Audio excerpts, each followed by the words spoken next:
Erev Shabbat Shalom, Parashat Vayikra, almost Erev Pesach, a week from Pesach. I hope all your preparations are according to schedule. I want to share with you an amazing insight of the Ramban on one of the korbanot in our parsha. The parsha starts with a lot of personal korbanot one can bring, olah, mincha, shlamim, and also a korban, a sacrifice a person has to bring, a chatat, that if he sins.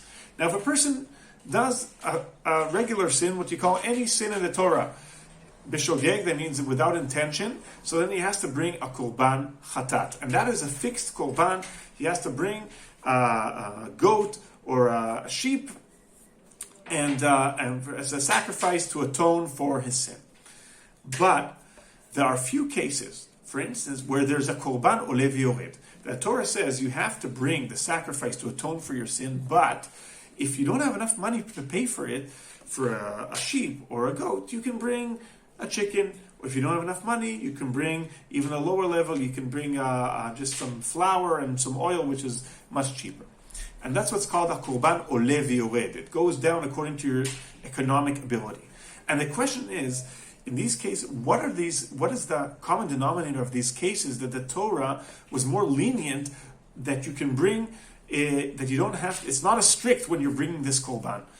And we take a look and we see that these are cases where a person, for instance, a person became tameh, and then he went into the mikdash, or after he became tameh, he ate meat that was from a korban, and that is a severe prohibition. Or a person who swore to do something and violated his obligation that he took upon himself. In those cases, he brings a korban olev yored. Why? Specifically in these cases did the Torah more lenient with the sacrifice a person needs to bring if he violated those prohibitions? Explains the Ramban that the reason Torah was more lenient here is because in these cases the person's main aim was to do a mitzvah. The person wanted to eat Besar Kodesh, to eat the korban. He wanted to go into Beit HaMikdash and to become closer to Kadosh Baruch Hu. He took upon himself an obligation. So he made a mistake. He forgot he was tameh. He went into Mikdash and he was tameh. Or he forgot he took upon himself his obligation and he violated it. But it's part of his positive advancement, and part of that he also made mistakes. So therefore, says Ramban, that what is the Torah telling us? If a person just sins out of negligence in any sin in the Torah, then it's more severe, and he has to bring a fixed korban, and there's no leniencies. But if you're aiming actually to do a mitzvah, so the Torah says, I realize you were aiming to do a mitzvah. So obviously, you have to atone for your mistake. You have to pay for your mistakes, but I'm more lenient here. Why? Because I want to make sure I'm not deteriorating your motivation to do mitzvot. Because if I give you the same punishment, you're going to say, forget it. What am I going to try and do mitzvot? If I make mistakes, I'm going to have to pay a very high. The toll is going to be just as high. So why make even the effort? The Torah says, if you make an effort to do a mitzvah, so even if you made a mistake along the way, we're more lenient on you paying for your mistakes so that you don't lose the motivation to do good things. And that, I think, is an amazing educational message to us all.